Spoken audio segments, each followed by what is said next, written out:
Hey everyone, thanks for stopping by the movie Hangout, and let's talk about how Cocaine Bear is changing Hollywood. It's crazy to think that a movie like this is going to change the course of Hollywood. It's not some new innovation. It's not, some new film stock or camera technique or CGI or anything like that. It's a movie about a bear that was nose deep in the nose candy. That is what is going to be changing Hollywood. I'm going to jump into why and what's going on. Before I do, if you're going over, hit subscribe, click the notification bell, comment and like this video. I want to hear what your opinion is on how the movie Cocaine Bear, I have to do a double take. It's I can't believe this is a real movie, but how this movie is changing Hollywood. Okay, so the movie is just absolutely mauling everything at the box office right now. I mean, it is just taking off. The bear is just going through the woods, knocking over all of its competition. I mean, it's incredible. So I'm over here, I'm at MovieWeb.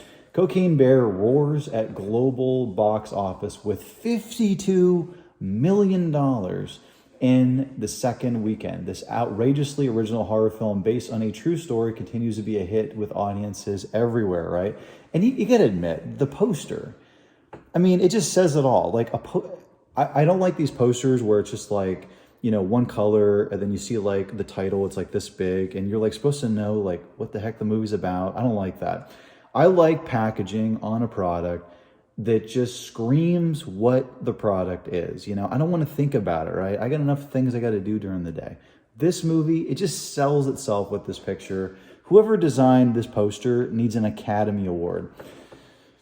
Who would have ever thought that a film in revolving... Let me turn this ad off. God, I can't stand these ads. They're so bad. There we go. Who would have ever thought that a film revolving entirely around a coked out black bear would turn out as ridiculously popular as it is so far? Or maybe it shouldn't be that surprising either.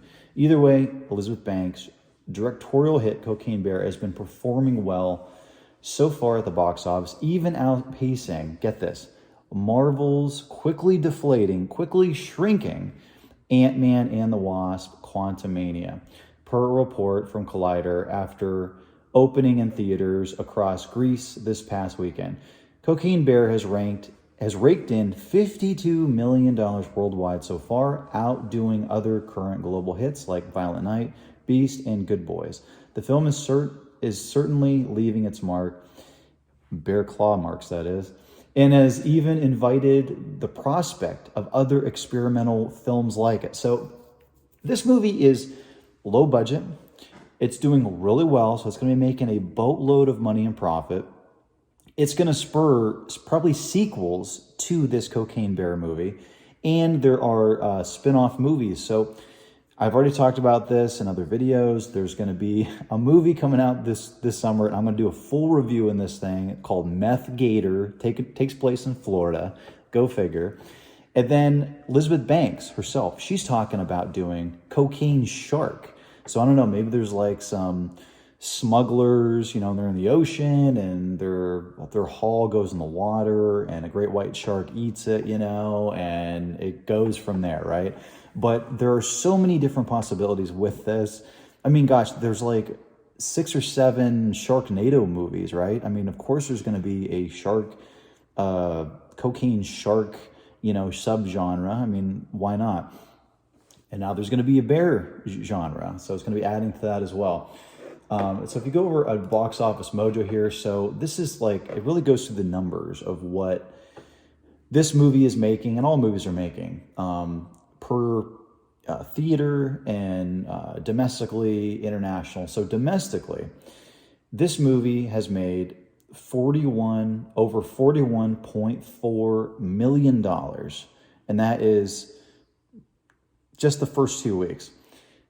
Internationally, it's making over 10.9 million, with the overall worldwide over $52 million.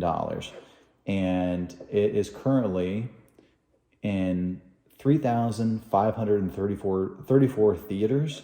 And it says here the widest release is 3,571 theaters, and in release, it's been it just only released to the public, so to make money, 11 days, so not even like 2 full weeks yet.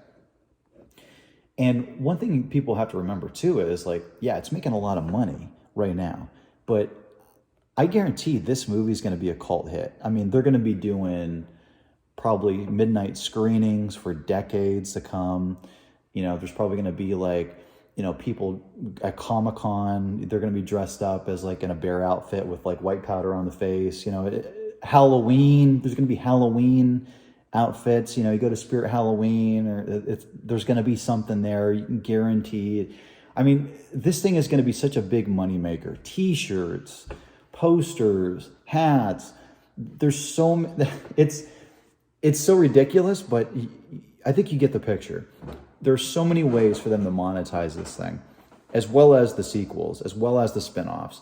So this is how it's going to change Hollywood, because Hollywood is going to be like, hey, maybe we should stop spending $500 million making superhero movies that are going to tank. Maybe we should go back to making lower budget stuff. Maybe we should go back to how filmmaking was like in the 70s and 80s. You make movies, feature-length films, studio films for under $10 million. Like, that's unheard of now. Nobody does that anymore. If you make a feature-length film for $5 to $10 million bucks, throw in another $5 million for marketing, it's so easy to make a lot of money, right? I mean, you're not going to be losing $200 million a movie, which is what Disney and Warner Brothers and Paramount have been doing. So that's how this is going to change the movie industry. It's not going to change filmmaking per se. I mean, no director of photography is going to watch us and go, man, I haven't thought of it that way. Nobody's going to be doing that. But what it's going to do is writers, producers, directors, and even actors, they're going to be looking at movies like this, and they're not going to be, snobbishly looking at them like, oh, that's beneath me. They're going to want a part of it. They're, if you're like a name actor, they're probably going to be like, you know what? I'll take scale. I'll take like the lowest amount you can give me. And then on the back end, I'll get a huge percentage. That's what Ethan Hawke did with Blumhouse. He originally was, I believe, in the movie, I can't remember. It was like a horror movie, or found footage horror movie. And he took a huge back end. He made a ton of money. So then he did another movie with Blumhouse called Black Phone. Huge hit. He took very little money in the beginning, took a huge percentage at the box office, and he makes a boatload of cash. That's what other people are going to be doing too. They're going to be wising up to this, and they're going to be making fun movies, like fun popcorn movies. Imagine that. A fun popcorn movie that's not going to tell you you're a bad person, you need to change your whole life, you need to, hate yourself and you're so bad. Like none of that. Let's just go back to having fun. These are it's a roller coaster ride. A ticket is a ticket to an amusement park. You get on the roller coaster ride, you come off an hour and a half, 2 hours later, and you're laughing and having a great time. That's what I love about movies. That's what movies were, and we need to get back to that. Thanks for watching, and I want to know, write in the comments, have you seen Cocaine Bear yet? Are you going to go see it? Are you excited at the possibility of more movies that are going to be like this? Just fun movies.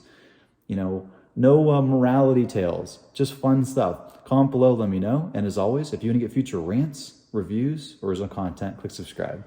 Later.